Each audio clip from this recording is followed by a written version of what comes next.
feeble remember how, when, or even precisely where, I first became acquainted with the Lady Ligeia. Long years have since elapsed, and my memory is feeble through much suffering. Or perhaps I cannot now bring these points to mind, because in truth, the character of my beloved, her rare learning, her singular yet placid cast of beauty, and the thrilling and enthralling eloquence of her low musical language made their way into my heart by paces so steadily and stealthily progressive that they have been unnoticed and unknown. Yet I believe that I first met her, and most frequently, in some large, old, decaying city near the Rhine. Of her family I have surely heard her speak. That it is of a remotely ancient date cannot be doubted. Ligeia. Buried in studies of a nature more than all else adapted to deaden impressions of the outward world, it is by that sweet word alone, by Ligeia, that I bring before mine eyes in fancy the image of her who is no more. And now, while I write, a recollection flashes upon me that I have never known the paternal name of her who was my friend and my betrothed, and who became the partner of my studies, and finally the wife of my bosom. Was it a playful charge on the part of my Ligeia? Or was it a test of my strength of affection that I should institute no inquiries upon this point? Or was it rather a caprice of my own, a wildly romantic offering on the shrine of the most passionate devotion? I but indistinctly recall the fact itself. What wonder that I have utterly forgotten the circumstances which originated or attended it, and indeed, if ever that spirit which is entitled romance, if ever she, the wan and the misty-winged Ashtophet of idolatrous Egypt, presided, as they tell, over marriages ill-omened, then most surely she presided over mine. There is one dear topic, however, on which my memory fails me not. It is the person of Ligeia. In stature she was tall, somewhat slender, and in her latter days even emaciated. I would in vain attempt to portray the majesty, the quiet ease of her demeanor, or the incomprehensible lightness and elasticity of her footfall. She came and departed as a shadow. I was never made aware of her entrance into my closed study, save by the dear music of her low, sweet voice, as she placed her marble hand upon my shoulder. In beauty of face, no maiden ever equaled her. It was the radiance of an opium dream, an airy and spirit-living vision more wildly divine than the fantasies which hovered about the slumbering souls of the daughters of Delos. Yet her features were not of that regular mold which we have been falsely taught to worship in the classical labors of the heathen. There is no exquisite beauty, says Bacon, Lord Verulam, speaking truly of all the forms and genera of beauty, without some strangeness in the proportion. Yet although I saw that the features of Ligeia were not of a classic regularity, although I perceived that her loveliness was indeed exquisite, and felt there was much of strangeness pervading it, yet I have tried in vain to detect the irregularity and to trace home my own perception of the strange. I examined the contour of the lofty and pale forehead.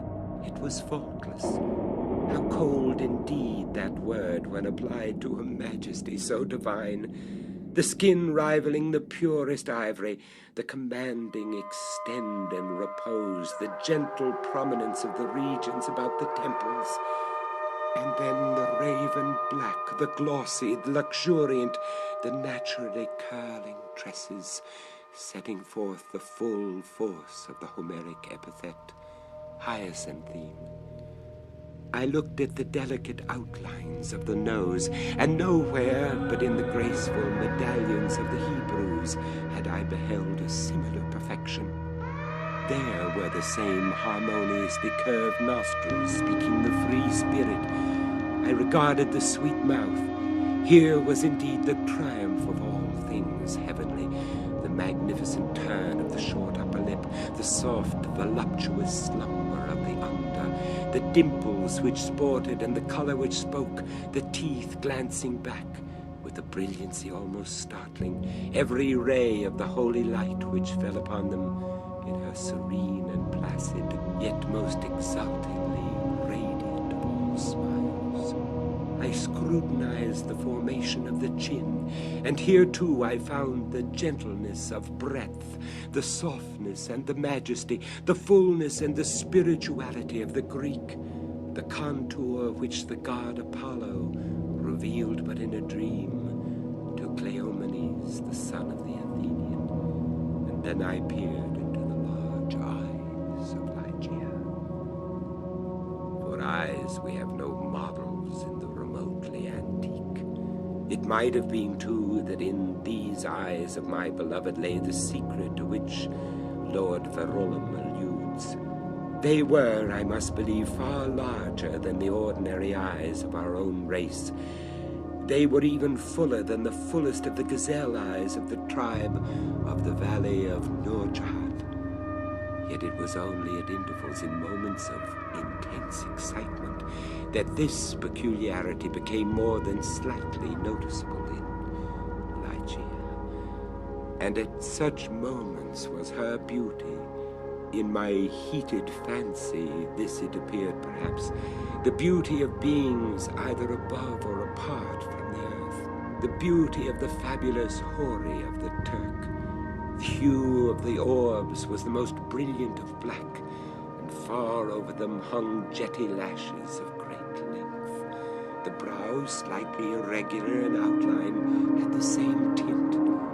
The strangeness, however, which I found in the eyes was of a nature distinct from the formation, or the color, or the brilliancy of the features, and must, after all, be referred to the expression, a word of no meaning, behind whose vast latitude of mere sound we entrench our ignorance of so much of the spiritual. The expression of the eyes of Ligeia.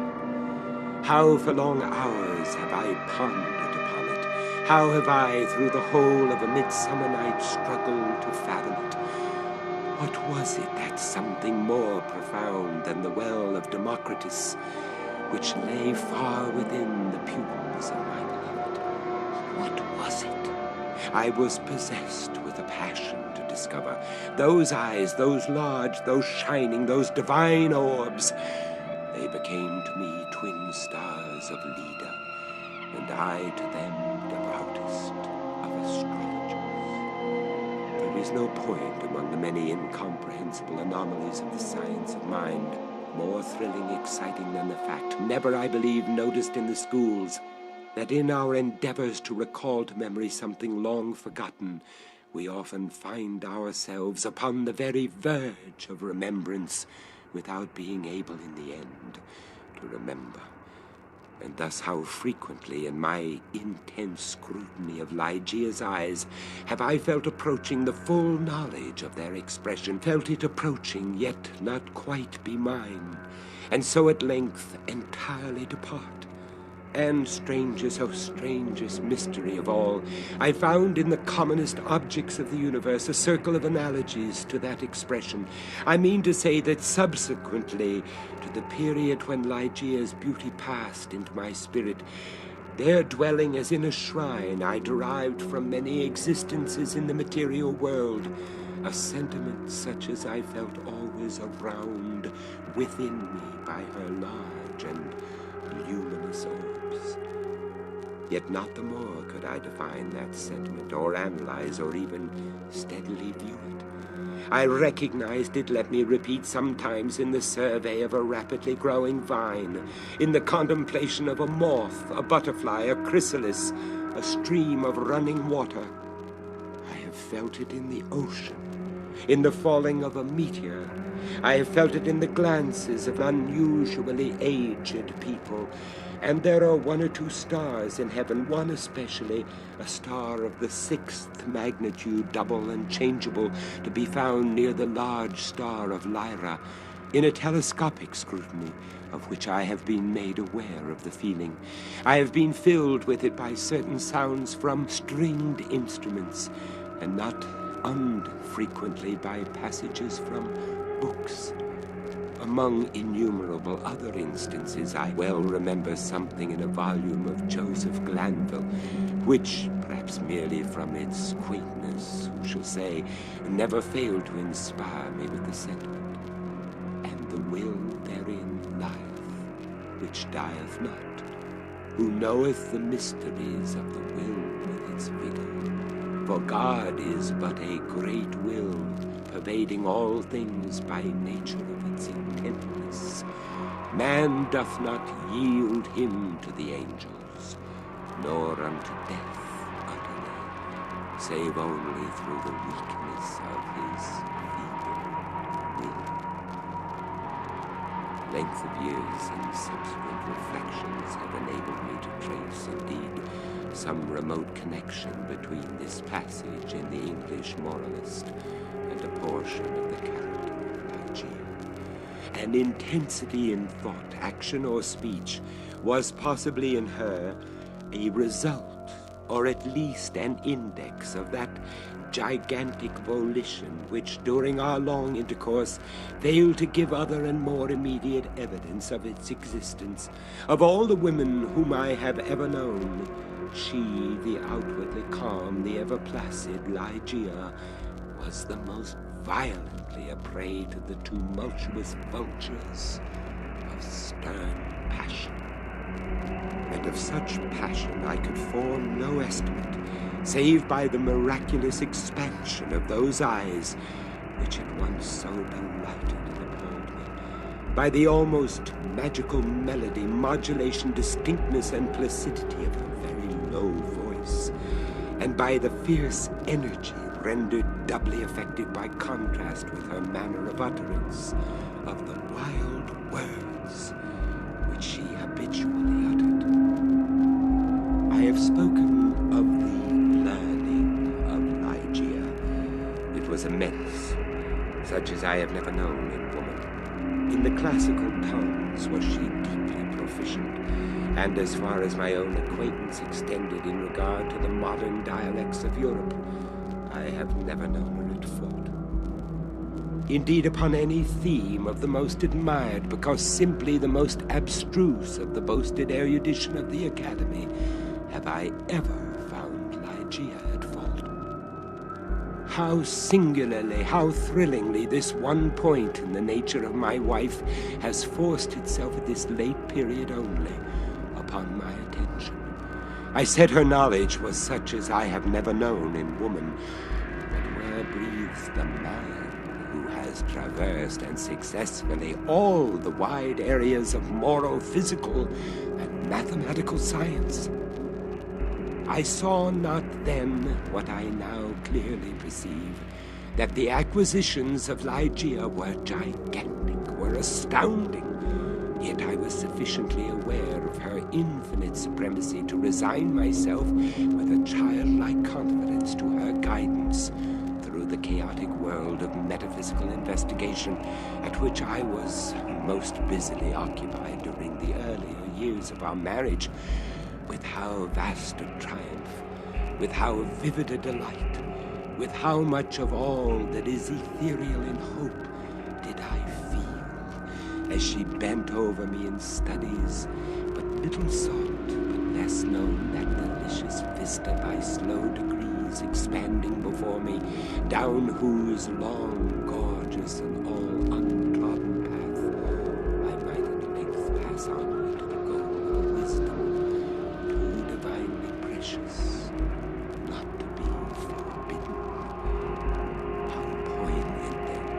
must have been the grief with which, after some years, I beheld my well-grounded expectations take wings to themselves and fly away. Without Ligeia, I was but as a child groping benighted.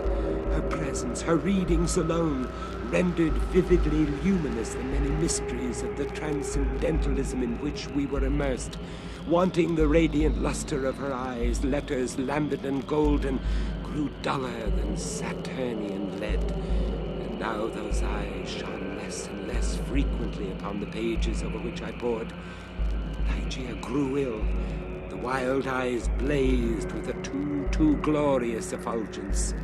Pale fingers became of the transparent waxen hue of the grave, and the blue veins upon the lofty forehead swelled and sank impetuously with the tides of the most gentle emotion.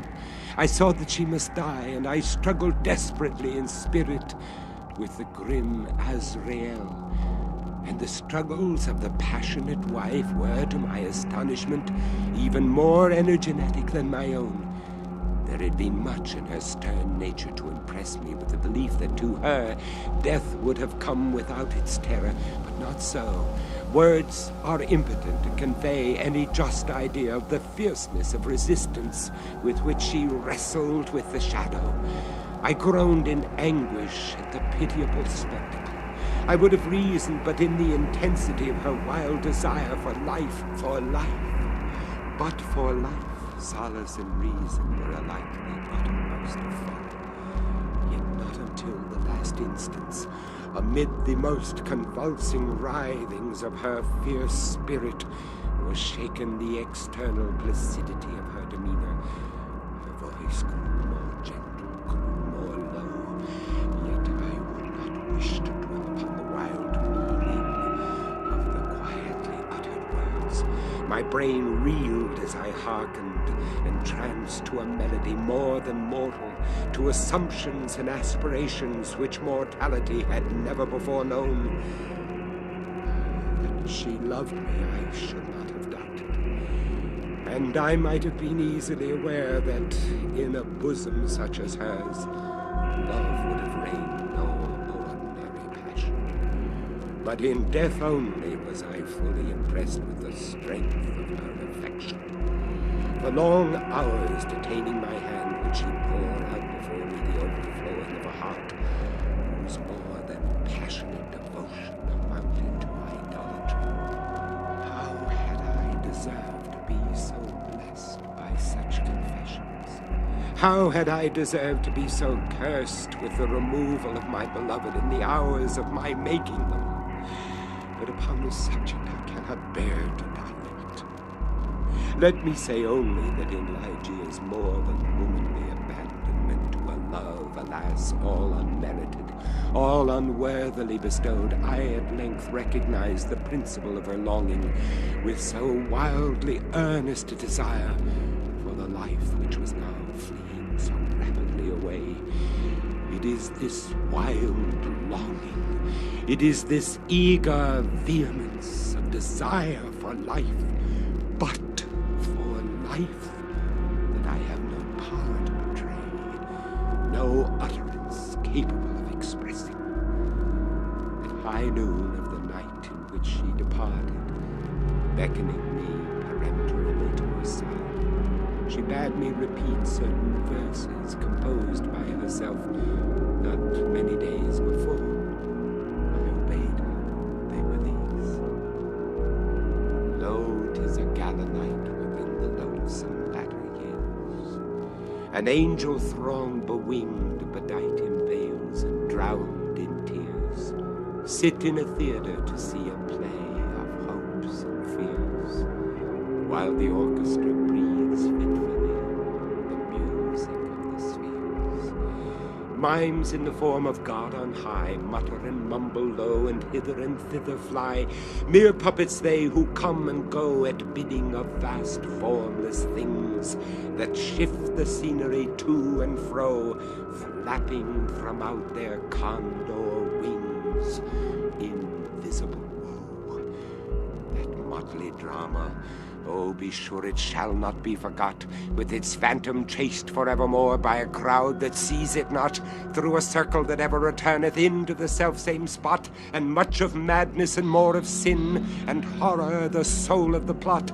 But see, amid the mimic rout a crawling shape intrude, a blood-red thing that writhes from out the scenic solitude. It rise, with mortal pangs the mimes become its food, and seraph-sobbed vermin fangs in human gore imbued. Out are the lights, out all, and over each quivering form the curtain of funeral pall comes down with the rush of a storm, and the angels all pallid and wan, uprising, unveiling, affirm that the play is the tragedy, man, and its hero, the conqueror world. Oh God! Half shrieked Ligeia, leaping to her feet and extending her arms aloft with a spasmodic movement, as I made an end of these lines. Oh God! Oh divine Father! Shall these things be undeviatingly so? Shall this conqueror be not once conquered? Are we not part and parcel in thee? Who knoweth the mysteries of the will with its vigor? Man doth not yield into the angels, nor unto death utterly, save only through the weakness of his feeble will. Now, as if exhausted with emotion, she suffered white arms to fall, and returned solemnly to her bed of death. And as she breathed her last sighs, there came mingled with them a low murmur from her lips. I bent to them my ear distinguished again the concluding words of the passage in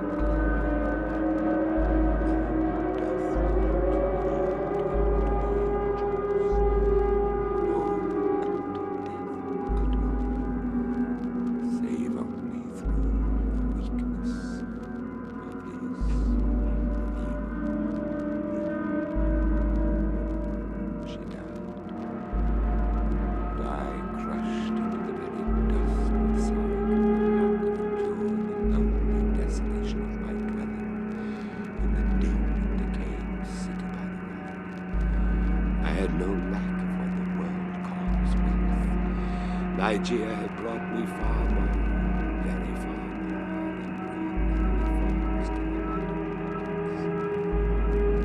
After a few months, therefore, of weary and aimless wandering, I purchased and put in some repair an abbey, which I shall not name, in one of the wildest and least frequented portions of Fairhaven. The gloomy and dreary grandeur of the building, the almost savage aspect of the domain, the many melancholy and time-honored memories connected with both, had much in unison with the feelings of utter abandonment which had driven me into that remote and social region of the country.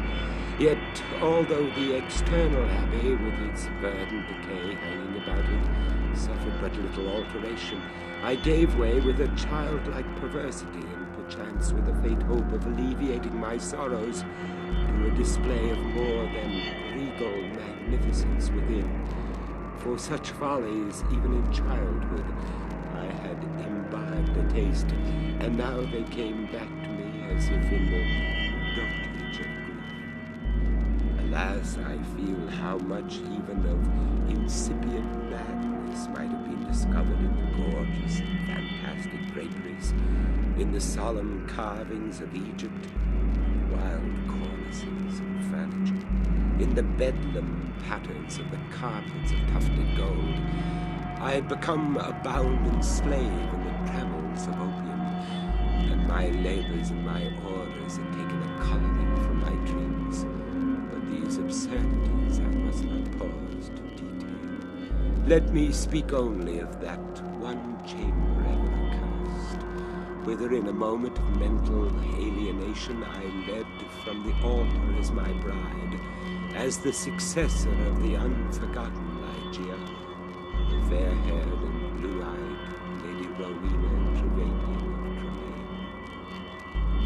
There is no individual portion of the architecture and decoration of that bridal chamber which is not now visible before me. Where were the souls of the haughty family of the bride when, through thirst of gold, they permitted to pass the threshold of an apartment so bedecked, a maiden and a daughter so beloved? I have said that I minutely remember the details of the chamber, yet I am sadly forgetful on topics of deep moment. And here there was no system, no keeping in the fantastic display to take hold upon the memory. The room lay in a high turret of the castellated abbey, was pentagonal in shape and of capacious size.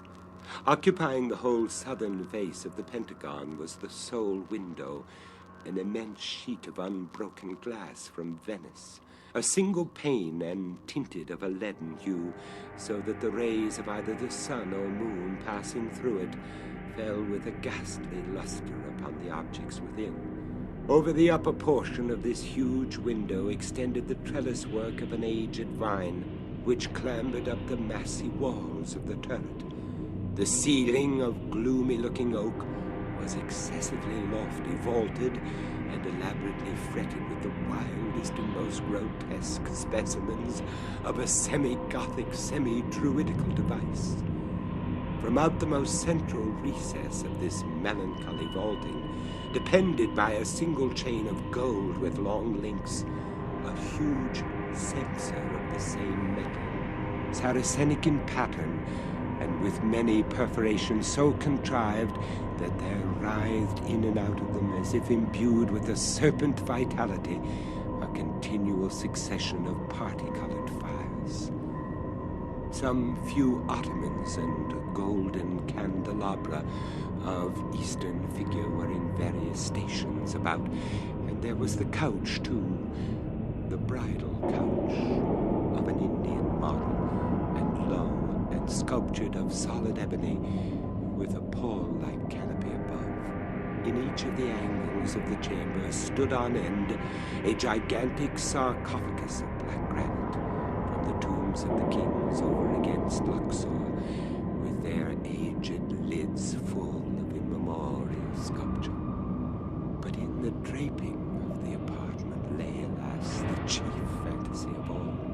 The lofty walls, gigantic in height, even unproportionably so, were hung from summit to foot in vast folds with a heavy and massive-looking tapestry of a material which was found alike as a carpet on the floor, as a covering for the ottomans in the ebony bed, as a canopy for the bed, and as the gorgeous volutes of the curtains which practically shaded the window. The material was the richest cloth of gold. It was spotted all over at irregular intervals with arabesque figures about a foot in diameter, and wrought upon the cloth in patterns of the most jetty black. But these figures partook of the true character of the arabesque only when regarded from a single point of view.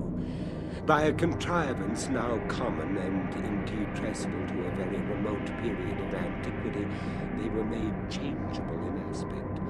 To one entering the room, they bore the appearance of simple monstrosities, but upon a farther advance, this appearance gradually departed, and step by step, as the visitor moved his station in the chamber, he saw himself surrounded by an endless succession of the ghastly forms which belong to the superstition of the Norman, or arise in the guilty slumbers of the monk.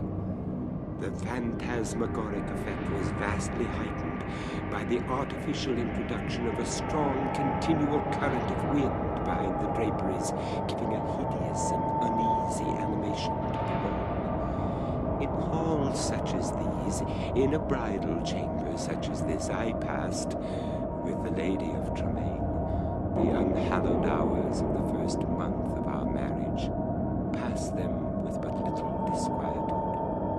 That my wife dreaded the fierce moodiness of my temper, that she shunned me and loved me but little, I could not help perceiving. But it gave me rather pleasure than otherwise. I loathed her with a hatred belonging more to demon than to man. My memory flew back, oh, with what intensity of regret, to Ligeia, the beloved, the august, the beautiful, the entombed. I reveled in recollections of her purity, of her wisdom, of her lofty, her ethereal nature, of her passionate, her idolatrous love. Now then did my spirit fully and freely burn with more than all the fires of her own. In the excitement of my opium dreams, for I was habitually fettered in the shackles of the drug, I would call aloud upon her name during the silence of the night, or among the sheltered recesses of the glen by day, as if through the wild eagerness, the solemn passion, the consuming ardor of my longing for the departed, I could restore her to the pathways she had abandoned. Ah, could it be forever upon the earth? About the commencement of the second month of the marriage, the Lady Rowena was attacked by sudden illness, from which her recovery was slow. The fever which consumed her rendered her nights uneasy, and in her perturbed state of half-slumber, she spoke of sounds and of motions in and about the chamber of the turret, which I concluded had no origin save in the distemper of her fancy, or perhaps in the phantasmagoric influences of the chamber itself. She became at length convalescent, finally well, yet but a brief period elapsed ere a second more violent disorder again threw her upon a bed of suffering, and from this attack her frame, at all times feeble, never altogether recovered. Her illnesses were, after this epoch, of alarming character and of more alarming recurrence, defying alike the knowledge and the great exertions of her physicians. With the increase of the chronic disease, which had thus apparently taken too sure hold upon her constitution to be eradicated by human means, I could not fail to observe a similar increase in the nervous irritation of her temperament and in her excitability by trivial causes of fear. She spoke again, and now more frequently and pertinaciously, of the sounds, of the slight sounds, and of the unusual motions among the tapestries to which she had formerly alluded. One night, near the closing in of September, she pressed this distressing subject with more than usual emphasis upon my attention. She had just awakened from an unquiet slumber, and I had been watching with feelings half of anxiety, half of vague terror, the workings of her emaciated countenance. I sat by the side of her ebony bed, upon one of the ottomans of India. She partly arose and spoke in an earnest, low whisper, of sounds which she then heard, but which I could not hear, of motions which she then saw, but which I could not perceive. The wind was rushing hurriedly behind the tapestries, and I wished to show her what, let me confess it, I could not all believe, that those almost inarticulate breathings and those very gentle variations of the figures upon the wall were but the natural effects of that customary rushing of the wind. But a deadly pallor overspreading her face had proved to me that my exertions to reassure her would be fruitless. She appeared to be fainting, and no attendants were within call. I remembered where was deposited a decanter of light wine which had been ordered by her physicians, and hastened across the chamber to procure it. But as I stepped beneath the light of the censer, two circumstances of a startling nature attracted my attention. I had felt that some palpable, although invisible object had passed lightly by my person, and I saw that there lay upon the golden carpet in the very middle of the rich luster thrown from the censer a shadow, a faint, indefinite shadow of angelic aspect, such as might be fancied for the shadow of a shade. But I was wild with the excitement of an immoderate dose of opium, and heeded these things but little, nor spoke of them to Rowena. Having found the wine, I recrossed the chamber and poured out a gobletful, which I held to the lips of the fainting lady. She had now partially recovered, however, and took the vessel herself, while I sank upon an ottoman near her, with my eyes fastened upon her person. It was then that I became distinctly aware of a gentle footfall upon the carpet and near the couch. And in a second thereafter, as Rowena was in the act of raising the wine to her lips, I saw, or may have dreamed that I saw, fall within the goblet, as if from some invisible spring in the atmosphere of the room, 3 or 4 large drops of a brilliant and ruby-colored fluid. If this I saw, not so Rowena. She swallowed the wine unhesitatingly, and I forbore to speak to her of a circumstance which must, after all, I considered, have been but the suggestion of a vivid imagination, rendered morbidly active by the terror of the lady, by the opium, and by the hour.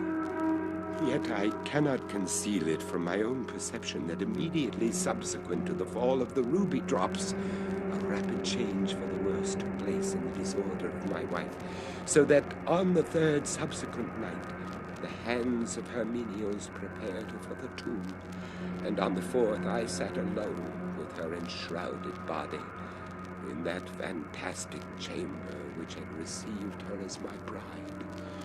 Wild visions, opium engendered, flitted shadow-like before me. I gazed with unquiet eye upon the sarcophagi in the angles of the room, upon the varying figures of the drapery, and upon the writhing of the party-colored fires in the censer overhead. My eyes then fell, as I called to mind the circumstances of a former night, to the spot beneath the glare of the censer where I had seen the faint traces of the shadow. It was there, however, no longer. And breathing with greater freedom, I turned my glance to the pallid and rigid figure upon the bed. Then rushed upon me 1,000 memories of Ligeia, and then came back upon my heart with the turbulent violence of a flood, the whole of that unutterable woe with which I had regarded her, thus enshrouded. The night waned, and still, with a bosom full of bitter thoughts of the one and only and supremely beloved, I remained gazing upon the body of Rowena. It might have been midnight, or perhaps earlier or later, for I had taken no note of time, when a sob, low, gentle, but very distinct, startled me from my reverie. I felt that it came from the bed of Emily, the bed of death. I listened in an agony of superstitious terror, but there was no repetition of the sound. I strained my vision to detect any motion in the corpse, but there was not the slightest perceptible. Yet I could not have been deceived. I had heard the noise, however faint, and my soul was awakened within me. I resolutely and perseveringly kept my attention riveted upon the body. Many minutes elapsed before any circumstance occurred tending to throw light upon the mystery. At length it became evident that a slight, a very feeble and barely noticeable tinge of color had flushed up within the cheeks and along the sunken small veins of the eyelids. Through a species of unutterable horror and awe, for which the language of mortality has no sufficiently energetic expression, I felt my heart cease to beat, my limbs grow rigid where I sat. Yet a sense of duty finally operated to restore my self-possession. I could no longer doubt that we had been precipitate in our preparations, that Rowena still lived. It was necessary that some immediate exertion be made, yet the turret was altogether apart from the portion of the abbey tenanted by the servants. There were none within call. I had no means of summoning them to my aid without leaving the room for many minutes, and this I could not venture to do. I therefore struggled alone in my endeavors to call back the spirit still hovering. In a short period it was certain, however, that a relapse had taken place. eyes. The color disappeared from both eyelid and cheek, leaving a wanness even more than that of marble. The lips became doubly shriveled and pinched up in the ghastly expression of death. A repulsive clamminess and coldness overspread rapidly the surface of the body, and all the usual rigorous stiffness immediately supervened. I fell back with a shudder upon the couch from which I had been so startlingly aroused, and again gave myself up to passionate waking visions of Ligeia. An hour thus elapsed, when, could it be possible, I was a second time aware of some vague sound issuing from the region of the bed. I listened in an extremity of horror. The sound came again. It was a sigh. Rushing to the corpse, distinctly saw, a tremor upon the lips. In a minute afterward, they relaxed, disclosing a bright line of the pearly teeth. Amazement now struggled in my bosom with the profound awe which had hitherto reigned there alone. I felt that my vision grew dim, that my reason wandered, and it was only by a violent effort that I at length succeeded in nerving myself to the task which duty thus once more had pointed out. There was now a partial glow upon the forehead and upon the cheek and throat. A perceptible warmth pervaded the whole frame. There was even a slight pulsation in the heart. The lady lived. And with redoubled ardor, I betook myself to the task of restoration. I chafed and bathed the temples and the hands, and used every exertion which experience and no little medical reading could suggest, but in vain. Suddenly the color fled, the pulsation ceased, the lips resumed the expression of the dead, and in an instant afterward the whole body took upon itself the icy chilliness, the livid hue, the intense rigidity, the sunken outline, and all the loathsome peculiarities of that which has been for many days a tenant of the tomb. And again I sunk into visions of Ligeia, and again what marvel that I shuddered outright. Again there reached my ears a low sob from the region of the ebony bed. But why shall I minutely detail the unspeakable horrors of that night? Why shall I pause to relate how time after, until near the period of the grey dawn, this hideous drama of revivification was repeated, how each terrific relapse was only into a sterner and apparently more irredeemable death? How each agony wore the aspect of a struggle with some invisible foe, and how each struggle was succeeded by I know not what of wild change in the personal appearance of the corpse. Let me hurry to a conclusion. The greater part of the fearful night had worn away, and she who had been dead once again stirred, now more vigorously than hitherto, although arousing from a dissolution more appalling in its utter hopelessness than any. I had long ceased to struggle or to move, and remained sitting rigidly upon the ottoman, a helpless prey to a whirl of violent emotions, of which extreme awe was perhaps the least terrible, the least consuming. The corpse, I repeat, stirred, and now more vigorously than before.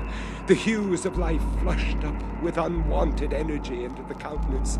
The limbs relaxed, and save that the eyelids were yet pressed heavily together, and that the bandages and draperies of the grave still imparted their charnel character to the figure, I might have dreamed that Rowena had indeed shaken off utterly the fetters of death. But if this idea was not even then altogether adopted, I could at least doubt no longer when, arising from the bed, tottering with feeble steps, with closed eyes, and with the manner of one bewildered in a dream, the thing that was enshrouded advanced boldly and palpably into the middle of the apartment. I trembled. I stirred not, for a crowd of unutterable fancies connected with the air, the stature, the demeanor of the figure, rushed hurriedly through my brain, had paralyzed, had chilled me into stone. I stirred not, but gazed upon the apparition. There was a mad disorder in my thoughts, a tumult unappeasable. Could it indeed be the living Rowena who confronted me? Could it indeed be Rowena at all? The fair-haired, the blue-eyed Lady Rowena, Trevanion of Tremaine? Why should I doubt it? The bandage lay heavily about the mouth, but then might it not be the mouth of the breathing Lady of Tremaine? And the cheeks, there were the roses, as in her noon of life. Yes, these might indeed be the fair cheeks of the living Lady of Tremaine, and the chin with its dimples, as in health, might it not be hers? But had she then grown taller since her malady? What inexpressible madness seized me with that thought? One bound, and I had reached her feet. Shrinking from my touch, she let fall from her head, unloosened, the ghastly cerements which confined it, and there streamed forth into the rushing atmosphere of the chamber huge masses of long and disheveled hair. It was blacker than the raven wings of midnight, and now slowly opened the eyes of the figure which stood before me. Here then at least, I shrieked aloud, can I never be mistaken? These are the full and the black and the wild eyes of my lost love, of the lady Ligeia.